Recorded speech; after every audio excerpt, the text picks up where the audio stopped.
بسم اللہ الرحمن الرحیم۔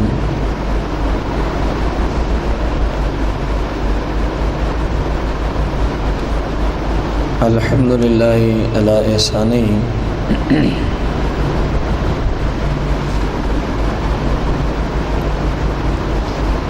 اللہ کریم کے فضل و کرم سے اور نبی رحمت شفیع امت صلی اللہ علیہ وسلم کے خصوصی فیضان سے ہمارے دورہ صحیح بخاری شریف کے اس کورس کا آج پہلا سبق ہے، جس میں سیدنا امام بخاری رضی اللہ تعالی عنہ کے مناقب پر، آپ کے حالات پر گفتگو ہوگی جو شاید کئی دنوں پر مشتمل ہو۔ سب سے پہلے جس مصنف کی، محدث کی کتاب ہم پڑھنے جا رہے ہیں، ان کو اصال ثواب ہو جائے، 1 مرتبہ الحمد شریف، 3 مرتبہ کل شریف، اول آخر درود شریف پڑھ کے مل کر دیں۔ الحمدللہ۔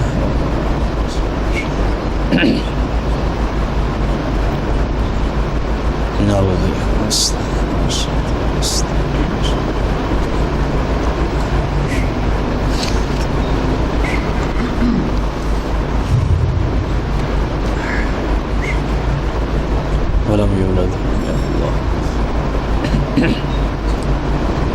لم يلد ولم يولد قل هو الله احد الصمد۔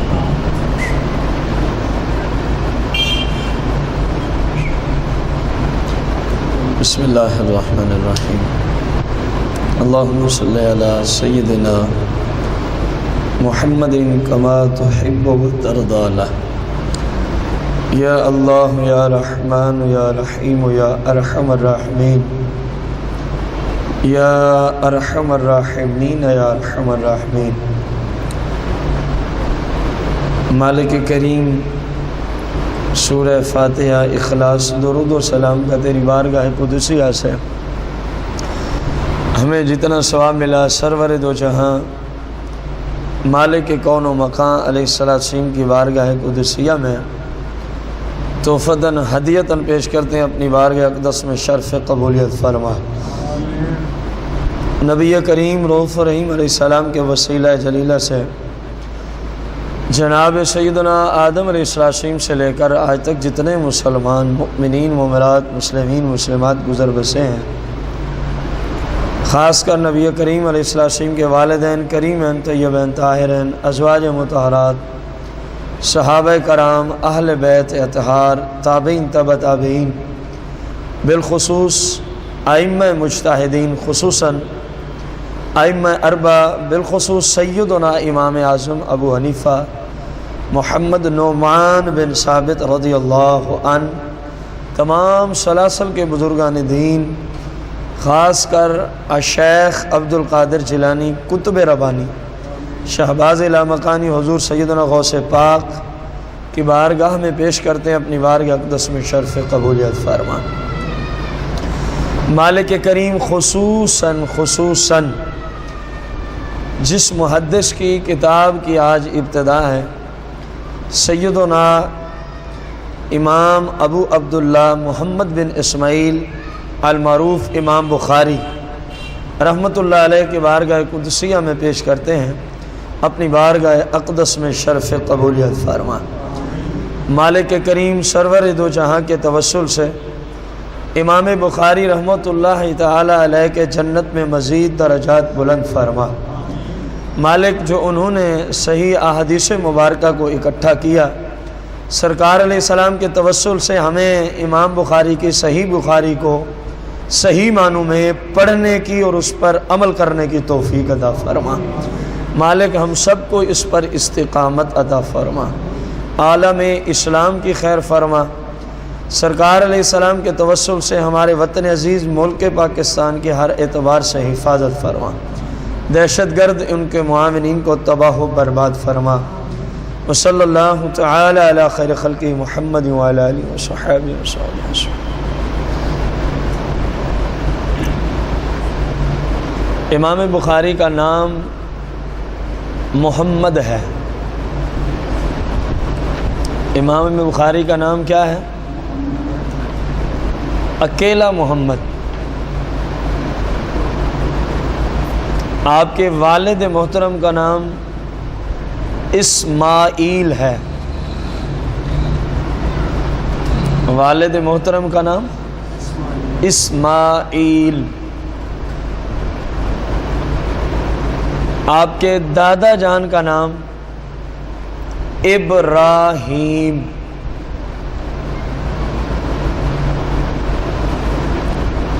والد کا نام اسماعیل اور دادے کا نام ابراہیم، اور دادے کے ابو کا نام المغیرہ۔ المغیرہ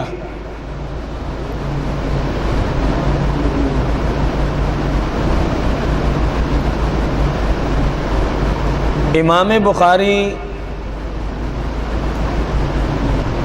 بخارا کے مقام پر 194 ہجری کو پیدا ہوئے۔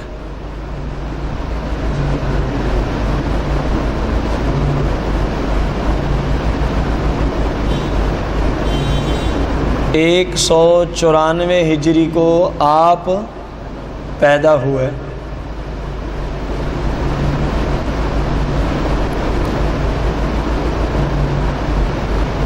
اور تقریباً پوری زندگی حدیث مبارکہ کی تلاش میں انہوں نے بسر کر دی۔ تقریباً پوری زندگی مبارک حدیث مبارکہ کی تلاش میں، تقریباً 1000 شیوخ سے آپ نے حدیث مبارکہ کو حاصل کیا۔ 1000 اساتذہ کر لیں، شیوخ نہیں لکھنا آتا، 1000 شیوخ یا اساتذہ سے امام بخاری نے حدیث مبارکہ کا علم حاصل کیا ہے۔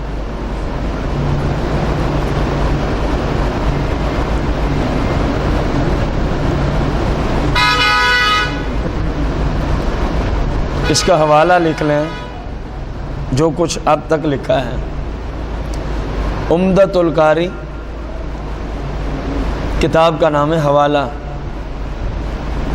عمدۃ القاری، شرح صحیح بخاری۔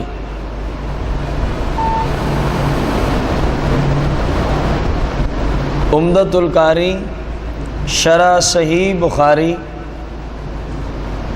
جلد 1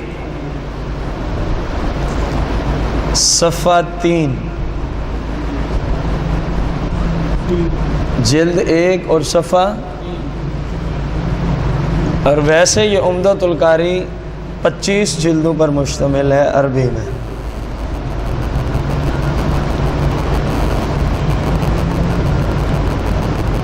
امام بخاری رحمۃ اللہ تعالی علیہ نے اپنی اس کتاب کا نام کیا رکھا ہے؟ صحیح بخاری تو معروف ہے، مشہور ہے نا۔ ابتداً آپ نے اس صحیح بخاری کا نام کیا رکھا ہے، یا اب الفاظ دیگر صحیح بخاری کا پورا نام کیا ہے؟ صحیح بخاری کا پورا نام کیا ہے؟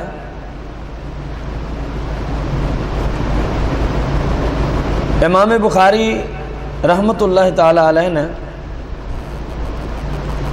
اس کا جو پورا نام رکھا تھا وہ ہے الجامع المسند الصحیح المختصر من امور رسول اللہ صلی اللہ علیہ وسلم و سننہ و ایامہ،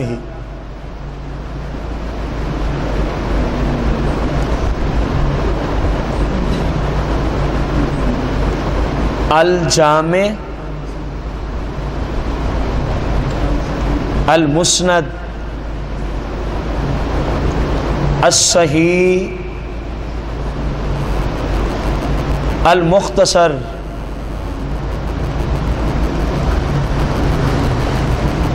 الجامع، المسند، الصحیح، المختصر من امور رسول اللہ صلی اللہ علیہ وآلہ وسلم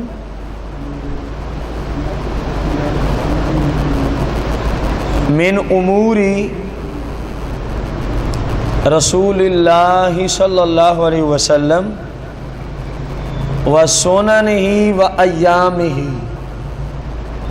و سننہ و ایامہ،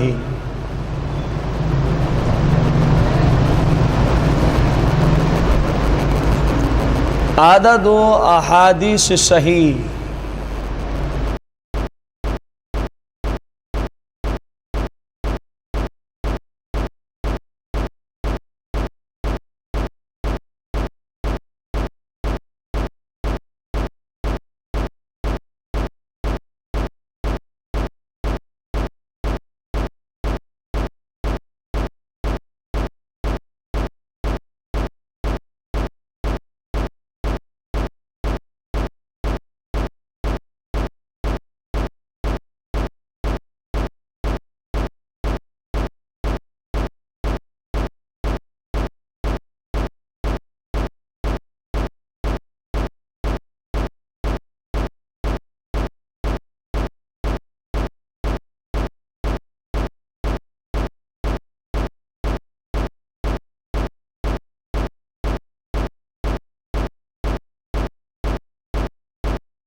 سرکار علیہ السلام نے فرمایا کہ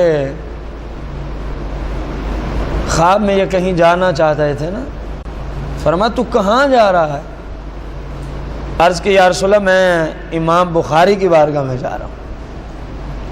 تو یہ شیخ کہتے ہیں محدث، نبی پاک علیہ السلام نے فرمایا جب وہاں پہنچنا تو امام بخاری کو میرے بھی سلام پیش کر دینا، امام بخاری کو میرے بھی سلام پیش کر دینا۔ اس طرح کی بہت ساری باتیں آپ کے مناقب میں انشاءاللہ الرحمن آئیں گی کہ امام بخاری رحمۃ اللہ تعالی علیہ کو یہ رتبہ ملا، یہ مقام ملا صرف احادیث مبارکہ کو جمع کرنے کی برکت سے، علم دین پڑھنے اور پڑھانے کی برکت سے۔ امام بخاری کے ایک اور بھی بھائی ہیں، شاید آپ میں سے کسی کو نام ہی نہ آتا، ان کا نام ہے احمد بن اسماعیل۔ جس طرح آپ کا نام ہے نا محمد بن اسماعیل، ان کا نام ہے احمد بن، آپ کے حقیقی بھائی ہیں۔ جب آپ پہلی مرتبہ حج کرنے جاتے ہیں امام بخاری رحمۃ اللہ علیہ، آپ کا یہ بھائی احمد بھی ساتھ ہے، آپ کی والدہ ماجدہ بھی ساتھ ہیں۔ جب حج سے فارغ ہوئے تو امی جان سے اپیل کی کہ میں یہیں حدیث کا علم حاصل کرنا چاہتا ہوں، آپ اور میرا بھائی آپ واپس چلے جائیں بخارا میں، جس جگہ آپ پیدا ہوئے تھے۔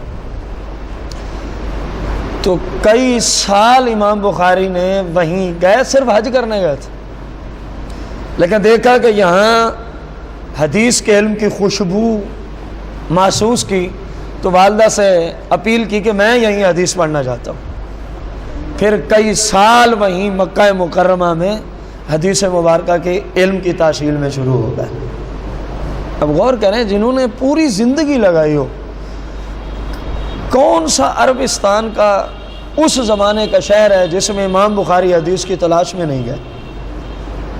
غور کریں آپ، اس وقت عرب کے اندر یہ جتنے ہم ملک سنتے ہیں اس وقت تو یہ سارا ایک ہی ہوتا تھا نا نظام۔ تو کون سا ایسا ملک ہے جہاں امام بخاری رحمۃ اللہ تعالی علیہ نہیں پہنچا؟ تو پھر اللہ کریم یہ نعمت عطا نہ کرے تو کیا کرے؟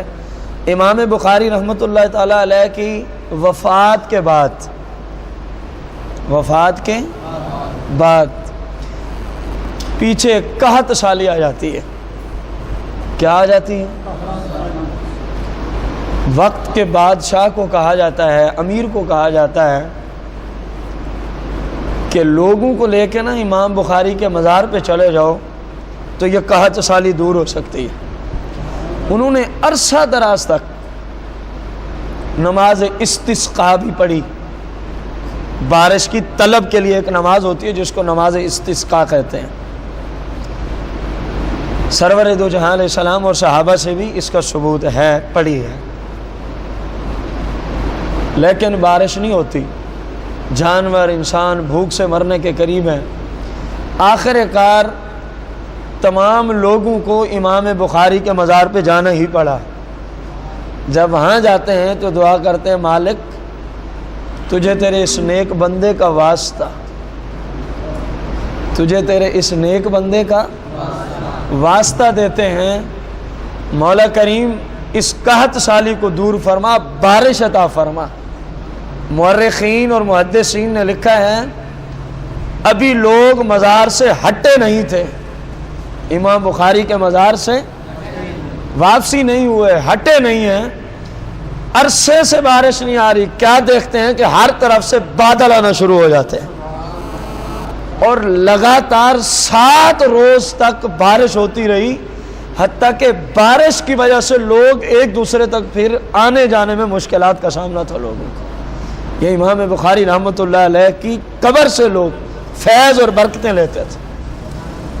آج جس امام بخاری رحمۃ اللہ علیہ کی صحیح بخاری کو 24 گھنٹے سٹیجوں کی زیب و زینت بنانے والوں، امام بخاری خود تو وسیلے اور واسطے کے قائل تھے ہی تھے، جیسا کہ بخاری میں کثرت سے حدیثیں موجود ہیں۔ واسطہ اور وسیلہ دینے سے مشکلیں دور ہوتی ہیں، امام بخاری کا یہ عقیدہ ہے۔ امام بخاری کا یہ کیا ہے؟ عقیدہ ہے کہ واسطے سے اور کسی نیک بندے کی بارگاہ میں پہنچنے سے، اس کی قبر پہ جا کے وسیلہ دینے سے مالک بندے کی دعا جلدی قبول کر لیتا ہے۔ یہ امام بخاری کا عقیدہ ہے جو آپ نے صحیح بخاری میں اس کا اظہار فرمایا۔ آپ تو چلو قائل تھے، مالک نے اتنا مقام دیا احادیث جمع کرنے کی برکت سے۔ جملہ غور سے سننا ہے، حدیث رسول کریم صلی اللہ تعالی وسلم کے فرمان کو کہتے ہیں۔ سمجھ آ رہی ہے کہ نہیں؟ یہ جیسے امام بخاری کے مناقب ختم ہوں گے نا تو اگلا درس شروع ہوگا ضرورت حدیث، حجیت حدیث اور حدیث کی اقسام اور معنی پر۔ اس میں مزید وضاحت ہو جائے گی کہ حدیث رسول کریم صلی اللہ تعالی وسلم کے فرمان عالی شان کو کہتے ہیں۔ ایک بندہ جو سرکار علیہ السلام کا غلام ہے، آپ کا امتی ہے، آپ کا کیا ہے؟ صرف آپ کی احادیث کو جمع کیا، وہ بھی کچھ مقررات کو نکالے تو 4000 حدیث کو جمع کیا۔ جب اللہ کریم سرکار کے فرمان اکٹھا کرنے والوں کو اتنی عزت اور رتبہ دیتا ہے کہ جب لوگ بھوک اور پیاس میں مر رہے ہوتے ہیں، جب قحط سالی کی وجہ سے جانور، چرند پرند، انسان مرنے کے قریب ہو جاتے ہیں، نمازیں تو وہاں بھی پڑھ رہے تھے، صلاۃ استسقاء بھی پڑھی جا رہی تھی، صدقات و خیرات بھی کیے جا رہے تھے، لیکن مالک نے بارش ان کی مشکل کو دور۔ جب سرکار دو جہاں علیہ السلام کے حقیقی غلام کا یہ رتبہ ہے، آپ کے فرمان جو اکٹھے کرے، جب ان کی قبر مبارک پہ، یہ بھی کچھ بزرگوں نے اس بادشاہ کو مشورہ دیا تھا کہ اس طرح نہیں قحط سالی جانی، اگر تو چاہتا ہے تو پھر کسی بزرگ کی بارگاہ میں جانا ہوگا۔ تو وہ پھر اپنے بندوں میں اعلان کرا کے رعایا میں امام بخاری کے مزار پہ گئے، اسی نیت سے گئے۔ وہ جو ہزاروں کی تعداد میں مجمع گیا، ان میں کوئی بھی تمہارے بقول ایسا نہیں تھا جس کو عقل ہوتی کہ مشکل آئی اللہ سے مانگو۔ اللہ کی عبادت تو وہ یہاں بھی کر رہے تھے، نمازیں پڑھ رہے تھے، صدقات دے رہے تھے، معافیاں گناہوں کی مانگ رہے تھے۔ مالک ناراض ہو گیا تو ہمیں معاف کر دے، لیکن مالک ان کی قحط سالی کو دور۔ کسی اللہ والے کے پاس جب پہنچے، انہوں نے فرمایا کسی اللہ والے کے پاس جاؤ۔ پوچھا گیا یہاں کس کے پاس جائیں؟ فرمایا میرا خیال ہے امام بخاری کے مزار پہ چلے جاؤ۔ جب وہاں پہنچتے ہیں تو واپس نہیں آئے، ابھی وہیں موجود ہیں۔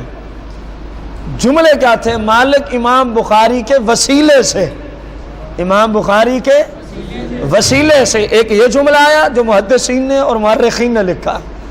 دوسرا جملہ آیا کہ اے امام بخاری، صاحب قبر ہیں، قبر میں پہنچے ہوئے ہیں، اے امام، ہم آپ کے مزار پر رہے ہیں، اللہ سے ہم بھی اپیل کر رہے ہیں، آپ بھی ہماری سفارش کریں۔ اور اہل سنت یہی کچھ تو کرتے ہیں مزارات پہ جا کے، یا ان کے وسیلے سے اللہ سے مانگ لیتے ہیں ہم، یا پھر یوں کہتے ہیں داتا صاحب دور سے آئے ہیں، ہماری تو چلو نہیں اتنی پہنچ، لیکن آپ کی تو پہنچ ہے نا، ہماری یہ مشکل ہے، مالک کی بارگاہ میں دعائی کر دیں، مالک آپ کے توسل سے دور کر دے۔ ہم بھی تو یہی کچھ کرتے ہیں نا۔ سینکڑوں برس پہلے جب ہزاروں لوگ مرنے کے قریب تھے، مشکل میں پھنسے ہوئے ہیں، جانور، چرند پرند، قحط سالی میں ہر چیز مرنے کے قریب آ جاتی ہے۔ قحط سالی کس چیز کا نام ہے؟ پانی بھی ختم اور زمین سے سبزہ اگنا بھی ختم، یہ قحط سالی ہے۔ اگر آج بھی اللہ نہ کرے ایسا معاملہ ہو جائے تو چرند پرند، جانور، انسان مرنے کے قریب ہو جائیں گے کہ نہیں ہو جائیں گے؟ یہ ہزاروں لوگوں کی جو مشکل تھی، ان میں کوئی بھی تمہارے جیسا توحید پرست نہیں تھا جو کہتا نہیں میں تو یہی اللہ سے مانگوں گا۔ اگر مانگتے تو بھوک سے مر جاتے، کیونکہ عرصہ دراز سے نمازیں پڑھ رہے تھے، صدقات دے رہے تھے، دعائیں کر رہے تھے، لیکن قحط سالی جانے کا نام۔ جب ایک نیک بندے کے پاس پہنچے، ان کی بھی عاجزی دیکھیں، حالانکہ خود اللہ والے ہیں۔ آج کل کے پیروں کو بھی کچھ غور کرنا چاہیے، خود اللہ والے ہیں لیکن کہتے ہیں کسی اور کی طرف جاؤ، اپنے آپ کو چھپانے کی کوشش کرتے تھے پہلے کے بزرگان دین۔ اور آج کچھ بھی نہیں ہوتا ان پیروں میں، اور جھوٹے قسم کے اپنے مرید جن کو ماہانہ صرف اسی چیز کا وظیفہ اور ان کو نوکری اسی چیز کی دی جاتی ہے کہ جب بھی مختلف قسم سے لوگ آئیں تو تمہیں کھڑے ہو کے ہماری کرامتیں شروع کر دینی. کیسے قذاب لوگ پیدا ہو گئے. اسلام میں ولایت اور کرامت کس چیز کا نام تھا اور لوگوں نے اس کو کس طرح ڈھال کے صرف لوگوں کی جیبیں خالی کرنے کی غرض سے یہ سارے منصوبے بنائے جا رہے ہیں. حالانکہ اللہ کا ولی تو اپنی کرامت دکھانے سے بتانے سے یوں چھپتا ہے جس طرح میں اور آپ آگ سے بچنے کی کوشش کرتے ہیں. ہاں جب ضرورت ہو اجازت مل جائے تو پھر شرعام دکھا دیتے ہیں. اب دیکھیں اس اللہ والے نے کیا کہا, مشکل دور کرانی ہے تو کسی اللہ والے کے پاس جانا ہو. جملے دو ہی بولے, مالک امام بخاری کے وسیلے سے, اور پھر کہا اے امام بخاری آپ بھی ہماری مشکل کے لیے اللہ سے کیا مانگیں, دعا مانگیں, اللہ آپ کی برکت سے ہی ہمیں قحط سالی سے نجات عطا فرما دے. تو آپ نے دیکھا یہ کثیر محدثین نے اور کثیر مورخین نے اس بات کو نقل کیا امام بخاری کے مناقب میں. تو کیا کہتے ہیں کہ ابھی وہیں تھے مالک نے بارش شروع فرما دی اور 7 دن 7 راتیں لگاتار بارش ہوتی رہی. یہ سرکار علیہ السلام کے غلاموں کے مزار کی برکت ہے, نہ جانے خود آقا کریم کے مزار کی کتنی برکات ہو. وہ ایک بخاری میں بھی ہے, مسلم میں بھی ہے, اسی موضوع پہ حدیث ذہن میں آ رہی ہے. صحابہ کے زمانے میں بھی قحط سالی آئی تھی. سرور دو جہاں علیہ السلام ممبر پہ موجود ہیں, جمعہ کا دن ہے, ایک صحابی کھڑے ہو کے اپیل کرتا ہے یا رسول اللہ ہم ہلاک ہو گئے. سرکار نے فرمایا کیا ہوا ہے؟ قحط سالی ہے یا رسول اللہ, انسان چرند پرند حیوانات مرنے کے قریب ہو گئے ہیں, بارش نہیں ہے, بارش عطا فرمائیں. صحابہ کا عقیدہ دیکھو جو بخاری اور مسلم میں حدیث موجود, آپ ہمیں کیا عطا فرمائیں. صحابہ کہتے ہیں کہ خوب, کیونکہ جمعہ کا ٹائم عین دوپہر کا ٹائم ہوتا ہے, ظہر کا وقت, خوب سورج چمک رہا تھا جب ہم جمعہ پڑھنے جا رہے ہیں. اس شخص نے جب اپیل کی یا رسول اللہ ہم ہلاک ہو گئے, ہمارے مال ہلاک ہونے کے قریب ہیں, ہماری جانیں ہلاک ہونے کے قریب ہیں, آپ کچھ بارش ہی عطا فرما دیں. صحابہ کہتے ہیں سرور دو جہاں علیہ السلام نے یوں اپنے ید اللہ والے ہاتھ اٹھائے. یہ ہے امام بخاری کا عقیدہ. بخاری پڑھنی ہے تو پھر عقائد کے باب میں بھی پڑھا کرو. بخاری صرف رفع الیدین کے لیے نہیں لکھی گئی, اور رفع الیدین تو کوئی اختلاف ہی نہیں ہے, جیسا کہ اپنے موقع محل پہ بات آ جائے گی. سرور دو جہاں نے یوں اپنے, اور صحابہ کہتے ہیں کہ سرکار نے یوں فرمایا, یوں. وہ جو چمکتا ہوا سورج تھا, صحابہ کہتے ہیں ہم نے دیکھا ہر طرف سے بادل آ گئے آسمان پر, سورج ختم ہو گیا, ابھی نماز جمعہ پڑھنی ہے بارش پہلے شروع ہو جاتی ہے. ابھی نماز جمعہ ہم نے پڑھنی ہے بارش پہلے. غلام کے پاس جاتے ہیں تو دعا کرتے ہیں ان کے وسیلے سے, اور اگر آقا کے پاس جاتے ہیں تو ڈائریکٹ آقا نے بس یوں ہاتھوں سے اشارہ فرمایا, یوں. یہ حدیث کے جملے ہیں, یوں. صحابہ کہتے ہیں ہر طرف سے بادل امڑ آئے اور جمعہ کا دن ہے, بارش شروع ہو گئی. حتیٰ کہ ہم نے جو نماز جمعہ پڑھی, کیونکہ اتنی پختہ چھتیں تو اس وقت ہوتی نہیں تھیں, تو ہم نماز کی حالت میں بارش کی وجہ سے بھیگ گئے. نماز کی حالت میں بارش کی وجہ سے بھیگ گئے. جمعہ کا دن بارش ہوتی رہی, ہفتہ کا دن ہوتی رہی, اتوار سوار منگل بدھ جمعرات, اگلا جمعہ آ گیا, بارش نہیں رکی. کیونکہ جنہوں نے بارش کو حکم دیا ہے وہ روکیں گے تو رکے گی نہیں. دیکھیں ابھی حدیث چل رہی ہے, وہ حدیث ختم نہیں ہوئی. جب اگلا جمعہ آتا ہے پھر یہی شخص کھڑا ہو جاتا ہے, یا رسول اللہ ہم ہلاک ہو گئے. سرکار نے فرمایا خیریت ہے, ہلاکت کا سبب کیا ہے؟ اے اللہ کے محبوب یہ جو بارش ہے اب اس نے تنگ کر دیا ہے. اب اس نے کیا کر دیا ہے؟ دیکھو مصطفیٰ کریم کا اختیار دیکھو, زبان سے کچھ نہ بولا, فقط مبارک ہاتھوں سے یوں بادلوں کو اشارہ فرمایا. اب بادل کیسے بارش ختم کرے؟ جنہوں نے اشارہ فرمایا وہ اشارہ کریں گے تو بادل جائیں گے نا. سرکار کو اپنے جیسا کہنے والوں شرم و حیا کرو۔ دیکھو مصطفیٰ کریم علیہ السلام نے بادلوں کو اشارہ فرمایا تو بادل برسنا شروع ہوتے ہیں۔ اگلے جمعہ کو پھر صحابہ اپیل کرتے ہیں اب تو بارش کی وجہ سے ہم ہلاک ہونے کے قریب ہیں۔ سرکار نے پھر مبارک ہاتھ اٹھائے، پہلے یوں فرمایا تھا اب یوں کر دیا۔ گویا پہلے بلایا تھا، اب ان کو کہا مدینے میں ضرورت نہیں، اب مدینے کے ارد گرد چلے جاؤ اے بادلوں۔ سرکار علیہ السلام کے صحابہ کہتے ہیں جس طرح سورج چمکتا تھا نا پچھلے جمعے، اشارہ فرمایا تو بادل آ گئے، جب جمعہ اگلا پڑھنے آئے تو بارش برس رہی ہے، پورا ہفتہ ہو گیا، جب اشارہ فرمایا تو بادلوں کا نام و نشان ہی نہیں، چمکتا ہوا سورج مدینے میں نظر آتا۔ سرکار نے فرمایا بادلوں اب مدینہ منورہ کے لوگ سیراب ہو گئے، اب ارد گرد والوں کو جا کے سیراب کرو، ارد گرد والوں کو جا کے سیراب کرو۔ آقا کی بارگاہ میں قحط سالی کی مشکل کشائی کے لیے جائیں تو یوں فرماتے ہیں آپ، اور اگر آقا کے حقیقی غلام کی قبر پہ چلے جائیں تو ابھی قبر پر موجود ہیں، اللہ کے نیک بندے کے توسل سے دعا کی، مالک کریم نے وہی موجود ہیں، بارش عطا فرما دی۔ اور کتنے دن رات لگی رہی؟ 7 دن اور 7 رات۔ آخر نائب رسول کے مزار پہ لوگ آئے ہوئے تھے۔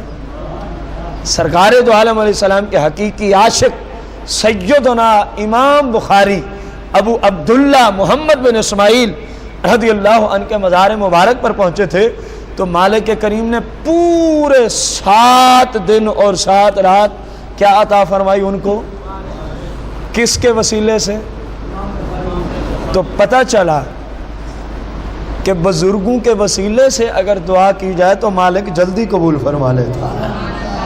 یہی وجہ ہے کہ اہل سنت بحمدی تعالی آج بھی جب کوئی مشکل پڑتی ہے تو چپ کر کے کوئی داتا صاحب کی بارگاہ میں چلا جاتا ہے، کوئی امام احمد رضا خان صاحب کی بارگاہ میں چلا جاتا ہے، کوئی خواجہ غریب نواز کی بارگاہ میں چلا جاتا ہے، کوئی پیر مہر علی شاہ صاحب کی بارگاہ قدسیہ میں پہنچ جاتا ہے، تو کوئی کسی بزرگ کی بارگاہ، جس کو جہاں قریب پڑتا ہے یا جس طرف دل کا میلان ہوتا ہے، مالک کریم ان نیک لوگوں کی برکت سے ان آئے ہوئے مشکل میں پھنسے ہوئے مسلمانوں کی، مصیبت میں پھنسے ہوئے مسلمانوں کی، ان نیک لوگوں کے توسل سے مالک مشکلات کو دور فرما دیتا ہے۔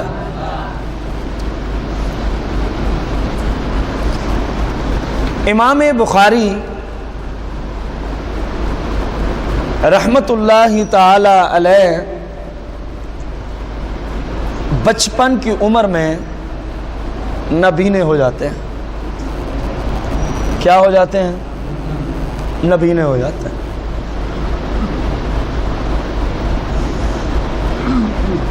دونوں آنکھوں سے آپ کی بینائی جاتی رہی، کچھ نظر نہیں آتا، کچھ نظر نہیں آتا۔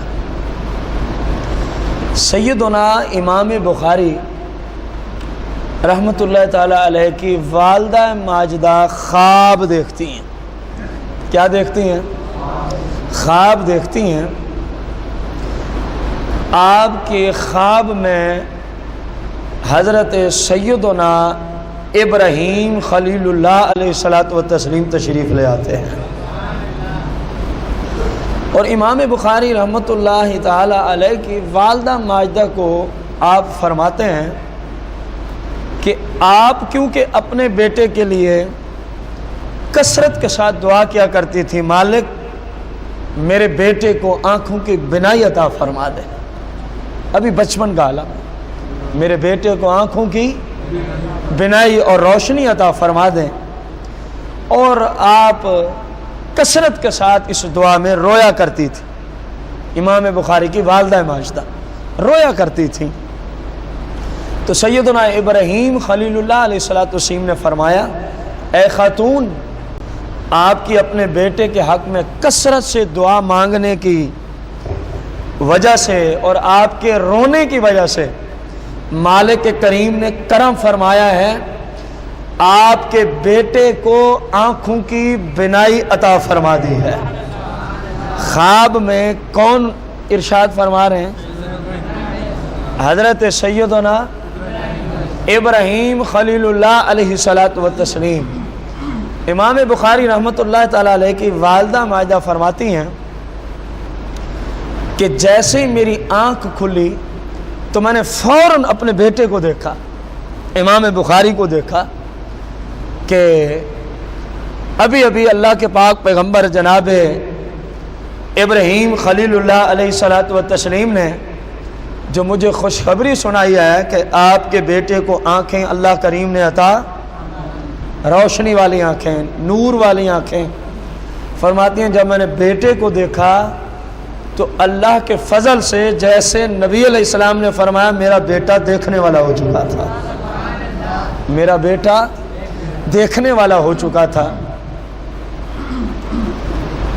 امام بخاری رحمت اللہ تعالی علیہ اپنے ایک شیخ کی بارگاہ میں حدیث پڑھنے بیٹھے تھے، کلاس لگی ہوئی ہے، شیخ پڑھا رہے ہیں اور طلباء ذیشان پڑھ رہے ہیں۔ آپ کے استاد صاحب نے ایک حدیث کی سند بیان کی، ایک حدیث کی کیا بیان کی؟ سند کا معنی یہ ہے مثلا حضرت ابو ہریرہ کہیں میں نے حضرت انس سے سنی، بالفرض حضرت انس کہیں میں نے حضرت عبداللہ بن عمر سے سنی، حضرت عبداللہ کہیں میں نے حضرت عبداللہ بن مسعود سے سنا، حضرت عبداللہ بن مسعود کہیں میں نے حضرت سیدنا عبد الرحمن بن عوف سے سنا، عبد الرحمن بن عوف کہیں میں نے سیدنا عثمان بن عفان سے سنا، سیدنا عثمان بن عفان کہیں میں نے شہنشاہ صداقت ابو بکر صدیق سے سنا، اور ابو بکر صدیق کہیں سمیت رسول اللہ صلی اللہ علیہ وسلم، سمیت رسول اللہ صلی اللہ علیہ وسلم، میں نے خود رسول اللہ سے سنا۔ اس کو کہتے ہیں حدیث کی سند، اس کو کہتے ہیں حدیث کی۔ اب امام بخاری کا استاد ایک حدیث پڑھانے کے لیے حدیث کی سند کو پڑھ رہے تھے، حدیث کی سند کو پڑھ رہے تھے۔ امام بخاری رحمت اللہ تعالی علیہ نے ارشاد فرمایا کہ استاد صاحب اس کی سند اس طرح نہیں ہے جس طرح آپ نے پڑھی ہے۔ اس وقت کے استاد بھی انصاف والے ہوتے تھے، غور سے سننا اس بات کو۔ آپ نے فرمایا کہ استاد صاحب اس کی سند یوں نہیں ہے جس طرح آپ پڑھ رہے ہیں۔ پہلے تو استاد صاحب نے کہا اے لڑکے پھر سند کس طرح ہے؟ ابھی آ رہی ہے نا، پھر آپ سے کسی نے پوچھا کہ اس وقت عمر کتنی تھی، آپ کو سمجھ آئے گی لڑکے کا جملہ کیوں بولا۔ استاد نے کہا اے لڑکے اس کی پھر سند کیا ہے؟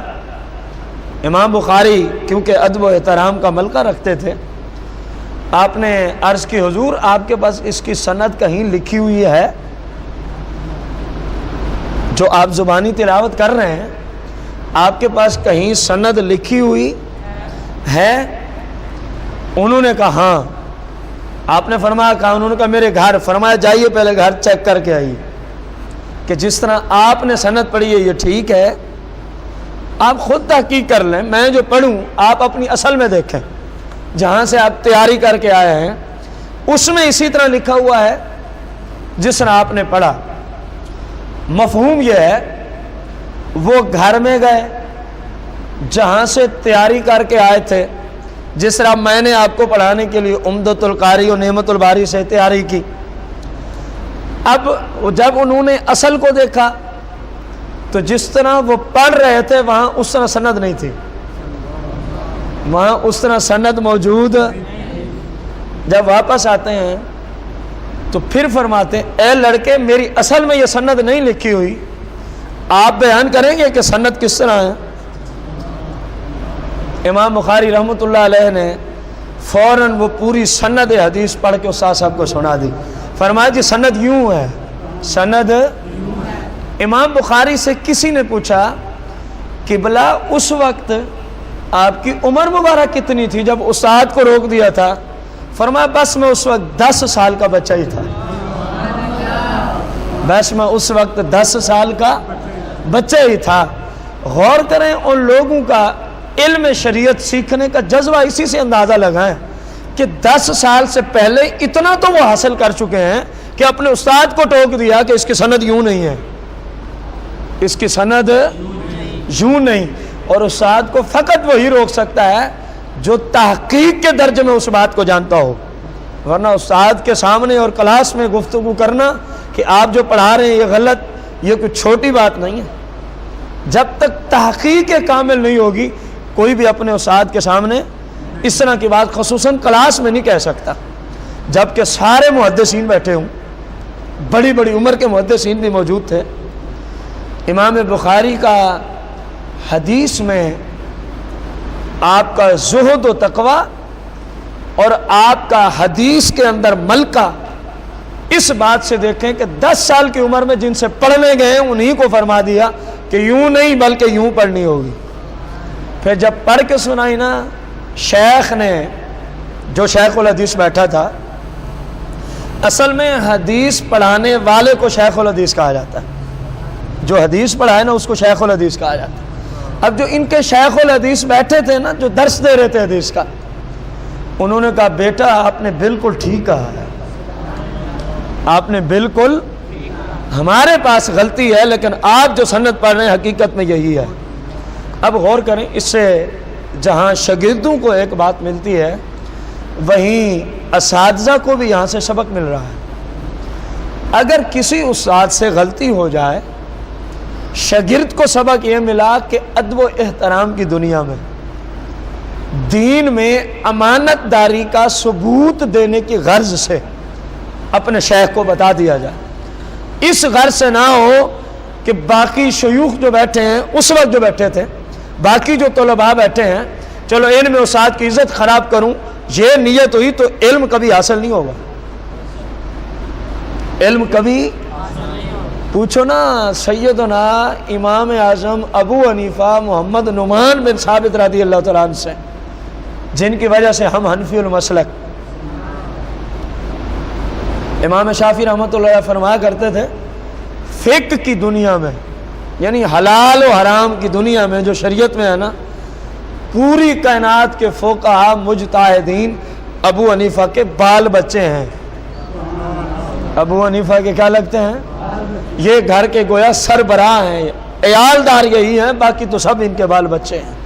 یہ خود اس مجتہد کے جملے ہیں جو خود مجتہد، مطلق مجتہد فی شرع ہیں، جن کی شریعت میں باقاعدہ طور پہ فقہ، جتنے بھی شافعی المسلک لوگ ہیں امام شافعی کی ہی تو اقتدا کرتے ہیں، ان کے یہ کلمات، ان کے یہ جملے ہیں۔ امام اعظم ابو حنیفہ نے اپنے استاد کا ادب و احترام سکھایا آنے والوں کو۔ امام اعظم ابو حنیفہ کا جس جگہ گھر تھا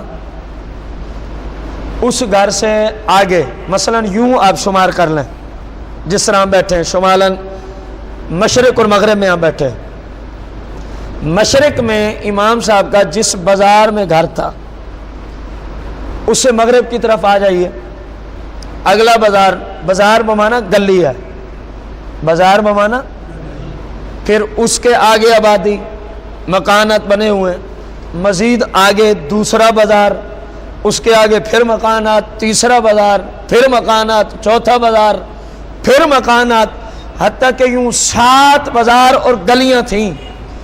امام صاحب کے گھر اور آپ کے شیخ کے گھر کے درمیان کتنے بازار تھے؟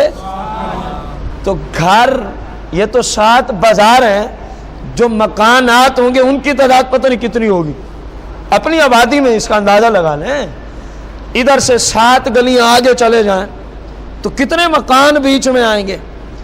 امام اعظم رضی اللہ تعالیٰ عنہ فرماتے ہیں میں نے زندگی بھر کبھی بھی اپنے مکان میں بیٹھ کے اپنے شیخ کے مکان کی طرف پاؤں کبھی نہیں پھیلایا۔ اساتذہ کا ادب و احترام سیکھنا تو ان لوگوں سے سیکھا۔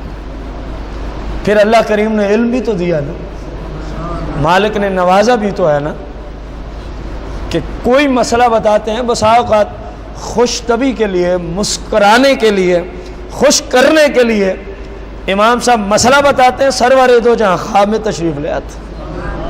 اپنے غلام کو خوش کرنے کی غرض. آپ نے مسئلہ لکھا نا، غیر مؤکدہ سنتیں اور نوافل کو چھوڑ کر، میں اس کی تفہیم عرض کر رہا ہوں، غیر مؤکدہ سنتیں اور نوافل کو،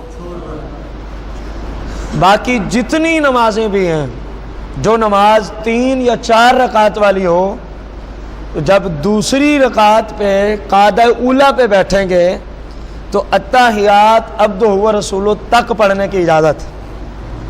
کہاں تک پڑھنے کی اجازت ہے؟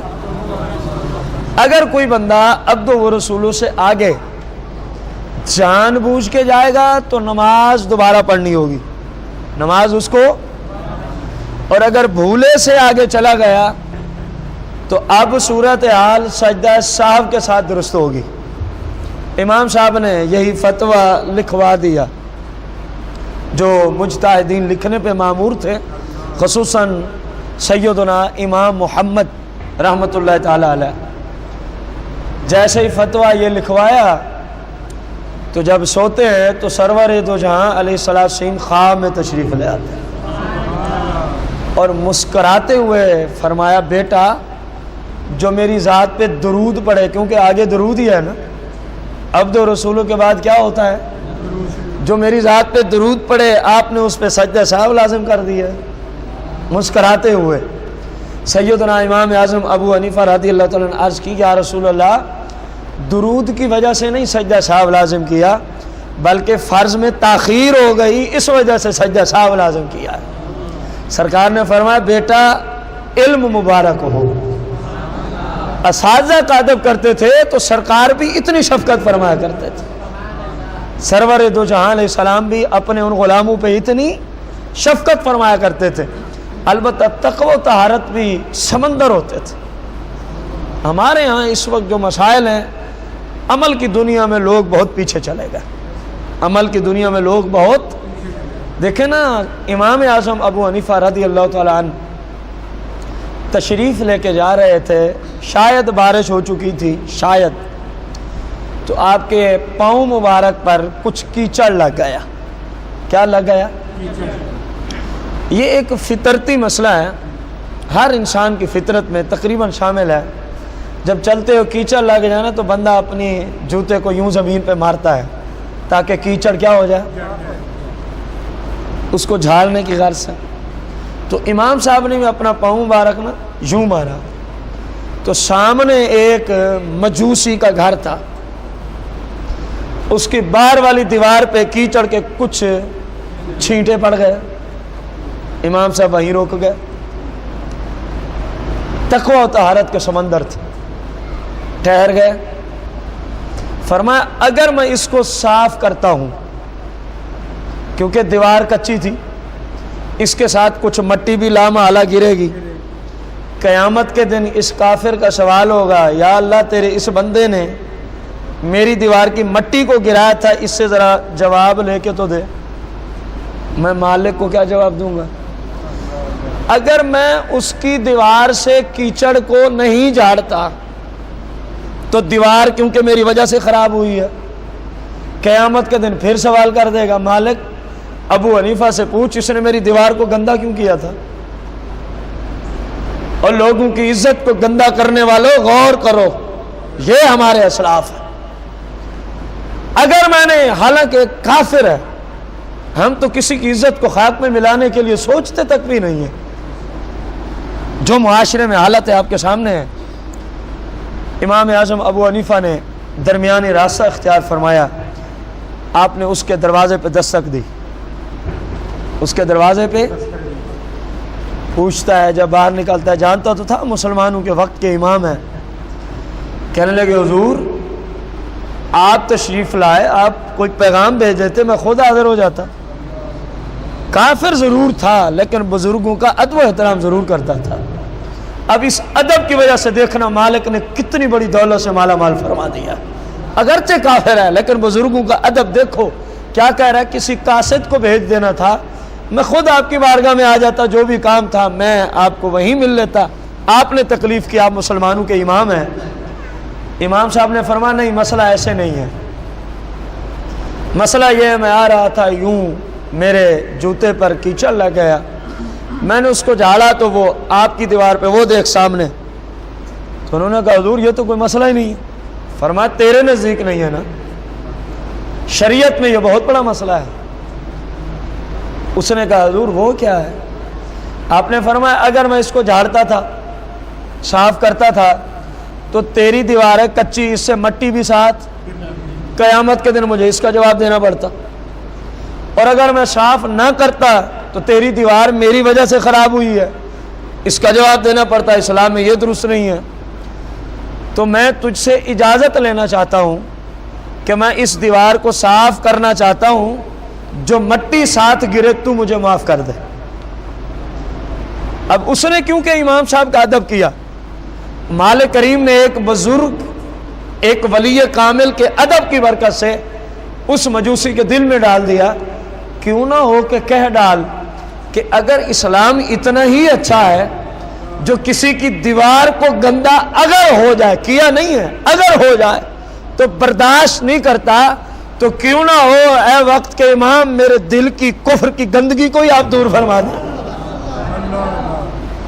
اپنا ہاتھ بڑھائیے، میں اسلام قبول کرنا چاہتا ہوں۔ جو دین اتنا اچھا ہے، جو کسی کافر کی دیوار کو اگر گندی ہو جائے تو برداشت نہیں کرتا، جان بوجھ کے گندا نہیں کیا، اگر گندی ہو جائے تو امام صاحب مہربانی فرمائے میرے دل کی گندگی کو دور فرما دیں۔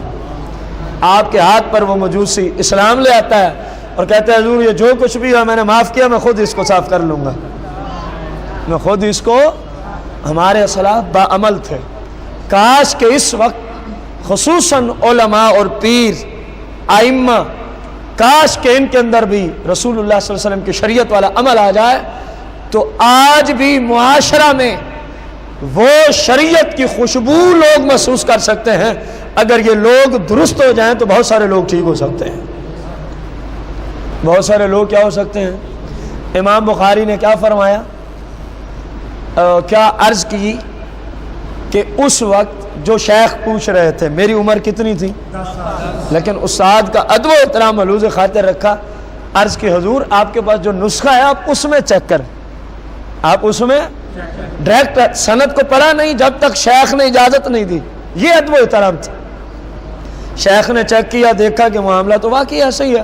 اب شیخ نے کہا چلو بیٹا آپ خود پڑھو۔ جب استاد نے اجازت دی تو پھر امام بخاری نے پڑھا، اور استاد نے کہا بیٹا سند اسی طرح ہے جس طرح تو پڑھ رہا۔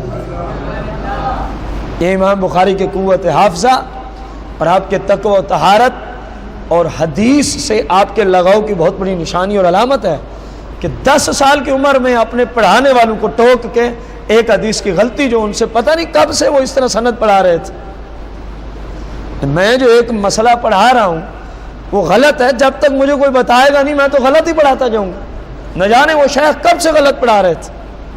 تو امام بخاری کی برکت سے آپ کے شیخ کی اس غلطی کو اللہ کریم نے دور فرما دیا۔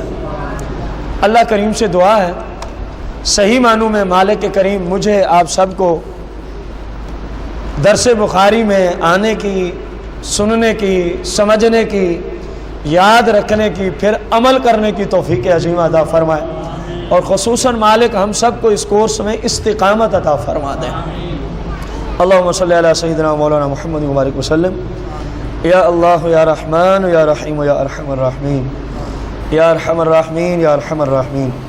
اللہم ربنا آتنا فی الدنیا حسنہ وفی الآخرۃ حسنۃ وقنا عذاب النار، وصلی اللہ تعالی علی خیر خلق محمد وعلی آلہ وصحبہ وسلم۔